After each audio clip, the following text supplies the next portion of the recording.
दोस्तों, हम सब की जिंदगी में कुछ ना कुछ ऐसा होता है जिसे हम चाहकर भी छोड़ नहीं पाते।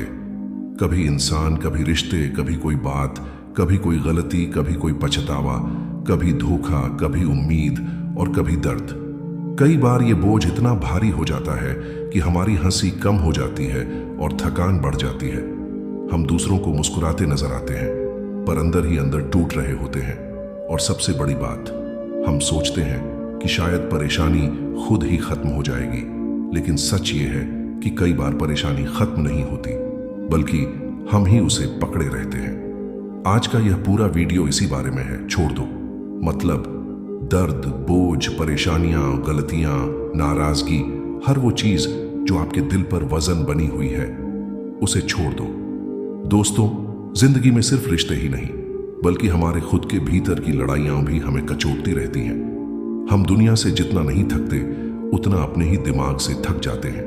हम सोचते रहते हैं, अगर ऐसा हुआ होता, अगर उसने ऐसा नहीं किया होता, अगर मैं थोड़ा और अच्छा होता, अगर मैं फिर से शुरुआत कर पाता।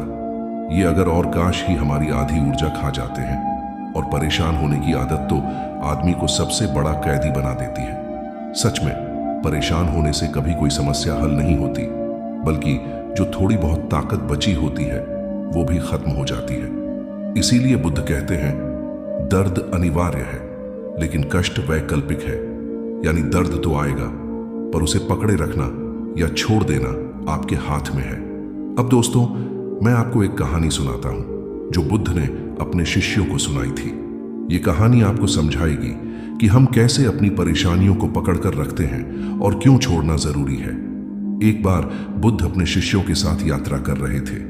रास्ते में उन्हें एक छोटा सा गांव मिला, जहां लोग बेहद परेशान और दुखी दिखाई दे रहे थे। बुद्ध ने एक बूढ़े किसान को देखा, जिसका चेहरा झुर्रियों से भरा था, आंखों में भारीपन था और दिल में अजीब सा दुख था। बुद्ध उसके पास गए और पूछा, क्या तुम्हें परेशान कर रहा है? वह किसान बोला, भंते, मेरी जिंदगी में सिर्फ परेशानियां ही परेशानियां हैं। खेत में पानी नहीं मिलता, जानवर बीमार हो जाते हैं, परिवार में झगड़े चलते रहते हैं, पड़ोसी ताने मारते हैं, और सबसे बड़ी बात, मेरा बेटा मुझसे नाराज है। मैं हर रोज सुबह उठते ही सोचता हूं कि आज कुछ अच्छा होगा, पर दिन के अंत तक कुछ न कुछ गलत हो ही जाता है। मुझे सुकून चाहिए भंते। आप मुझे कोई ऐसा उपाय बताइए जिससे मेरी सारी परेशानियां खत्म हो जाएं। बुद्ध मुस्कुराए और बोले, अगर मैं तुम्हारी परेशानियां दूर कर दूं तो क्या तुम खुश रहोगे? किसान की आंखों में चमक आ गई। वह बोला, हां भंते, तब तो मैं सबसे खुश इंसान बन जाऊंगा। बुद्ध शांत स्वर में बोले, लेकिन एक परेशानी फिर भी हमेशा रहेगी। किसान चौंका और पूछा, भंते, वह कौन सी परेशानी? बुद्ध ने कहा, यह कि तुम बार बार परेशानियां पैदा करोगे, क्योंकि तुम्हारी आदत ही परेशानी को पकड़ कर रखने की है। तुम तब तक परेशान रहोगे जब तक तुम सीख नहीं लेते कि परेशानियों को जाना कैसे दिया जाता है।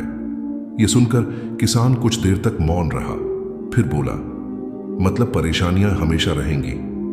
बुद्ध ने कहा, हां, लेकिन उनके साथ दुखी रहना तुम्हारी पसंद है। तुम या तो हर छोटी बात को पकड़कर रोते रह सकते हो, या फिर सीख सकते हो कि किन बातों को पकड़ा जाता है और किन बातों को बस बहने दिया जाता है। जो चीजें तुम्हारे नियंत्रण में नहीं है, उन्हें छोड़ देना ही समझदारी है। दोस्तों, इस कहानी में एक बहुत बड़ी सच्चाई छिपी है। परेशानी तब तक आपका पीछा करेगी जब तक आप उसे पकड़कर रखते रहेंगे, लेकिन जैसे ही आप उसे छोड़ना शुरू करते हैं, वह खुद ही धीरे धीरे खत्म होने लगती है। हमारी जिंदगी भी कुछ ऐसी ही है। हम उन बातों को पकड़े रहते हैं जिन पर हमारा कोई नियंत्रण नहीं होता। जैसे किसी ने क्या कहा, किसने क्या सोचा, किसने धोखा दिया, कौन चला गया, कौन बदल गया, किसने साथ छोड़ा। और कभी कभी हम अपनी गलतियों को भी इतने सालों तक पकड़े रहते हैं जैसे उनसे चिपक कर रहने से कुछ बदल जाएगा।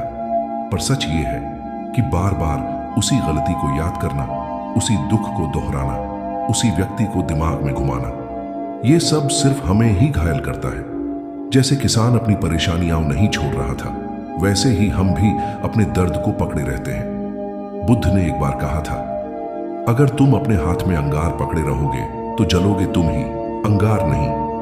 हमारा गुस्सा, हमारी चिंता, हमारी नाराजगी, हमारा डर, ये सब अंगार की तरह है। हम सोचते हैं कि हम किसी और पर गुस्सा करके, किसी को याद करके, किसी बात को पकड़े रखकर उन्हें सजा दे रहे हैं, लेकिन असल में हम खुद को जलाते हैं। दोस्तों, छोड़ना मुश्किल लगता है क्योंकि हम सोचते हैं कि छोड़ दूंगा तो शायद मैं हार जाऊंगा, लेकिन सच ये है कि छोड़ना पराजय नहीं है, ये परिपक्वता है। ये कहना कि हाँ हुआ, लेकिन अब इसे अपनी जिंदगी पर हावी नहीं होने दूंगा। और दोस्तों, ध्यान रखिए, छोड़ने का मतलब किसी को नफरत करना या मिटा देना नहीं होता। इसका मतलब बस इतना है कि अब वो बात, वो इंसान, वो दर्द आपके मन पर राज नहीं करेगा। छोड़ने का मतलब है अपने मन में जगह खोलना। जैसे बुद्ध ने कहा, जब तक आप पुराना पानी निकाल नहीं देते, घड़ा कभी नए पानी से नहीं भर सकता। जिंदगी आपको नई खुशियां तभी देती है जब आप पुरानी तकलीफें उतार देते हैं। और दोस्तों, सबसे महत्वपूर्ण बात, छोड़ना एक दिन का काम नहीं है, ये रोज का अभ्यास है। रोज अपने आप से कहना, मैं इस बात को पकड़े नहीं रहूंगा, मैं इस दुख को अपने ऊपर हावी नहीं होने दूंगा। धीरे धीरे मन खुद हल्का हो जाता है। दोस्तों, याद रखिए, कमजोर लोग बदला लेते हैं, मजबूत लोग माफ कर देते हैं, लेकिन सबसे मजबूत लोग छोड़ देते हैं, क्योंकि जो छोड़ देता है वो आगे बढ़ जाता है, और जो पकड़कर बैठा रहता है वो वहीं रह जाता है। इसलिए अपने मन को हल्का करिए। जो दर्द दे उसे बहने दीजिए, जो आपकी शांति छीन ले उसे जाने दीजिए, जो बीत गया है उसे बीत जाने दीजिए। जिंदगी बहुत खूबसूरत है, बस उसमें से बोझ निकालना सीखना पड़ता है। जब आप छोड़ना सीख जाते हैं तभी आप सच में जीना शुरू करते हैं। दोस्तों, जिंदगी बहुत छोटी है और हम इसे अक्सर उन बातों में गंवा देते हैं जिनका हमारी खुशियों से कोई लेना देना ही नहीं होता। इसलिए आज से, अभी से अपने मन को हल्का करना शुरू कीजिए। जो आपका नहीं है उसे पकड़कर मत चलिए, जो आपको तोड़ता है उसे छोड़ दीजिए, और जो आपकी शांति छीन ले उसके लिए अपनी जिंदगी मत रोकिए। अगर आज की ये बात आपके दिल को लगी हो, आपको थोड़ा भी हल्का महसूस करवाया हो, तो इस वीडियो को लाइक कीजिएगा, शेयर कीजिएगा, ताकि ये ज्ञान और किसी जरूरतमंद तक पहुंच सके। और हाँ दोस्तों, कमेंट में बताना मत भूलिएगा आज आप किस चीज को छोड़ने का फैसला कर रहे हैं, क्योंकि कभी कभी सिर्फ कह देना भी आधा बोझ हल्का कर देता है। मैं मिलता हूं आपसे अगले वीडियो में एक नई सीख, एक नई बात और एक नई सोच के साथ। तब तक याद रखिए, जो छोड़ देता है वो आगे बढ़ जाता है, और जो आगे बढ़ जाता है वही जिंदगी जीत जाता है।